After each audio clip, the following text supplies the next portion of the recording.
Alright, hello everyone, welcome to another video, and in today's video I am simply going to teach you how you can change your email in your Nintendo account. So this video is going to be a very simple and easy step-by-step tutorial, so feel free to watch the video to the end.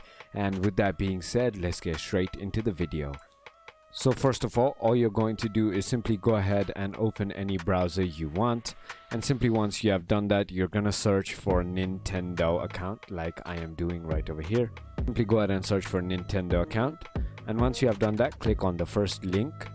Finally, once you have done that, you're gonna be on a page which says sign in. I hope you already have signed in into your account anyways. It's just going to take you to this site which says accounts.nintendo.com. Finally, once you have logged in, and you're gonna be on this page right over here. And over here, what you want to do is on the email address tab, there is going to be a button that says edit. Go ahead and click on that. Finally, once you have done that, go ahead and enter your new email that you want to simply go ahead and change to. And finally, once you have done that, simply go ahead and click on submit. It's gonna send a verification email to your email that you just entered, so simply go ahead and copy the verification code and go ahead and paste it here, and simply click on submit, and it's gonna go ahead and change your email for you. So it's as simple as that. So if you thought this video was helpful, feel free to comment down below any other queries you might have, and if you haven't already, make sure you go ahead and hit that subscribe button, hit that like button, and thank you so much for watching.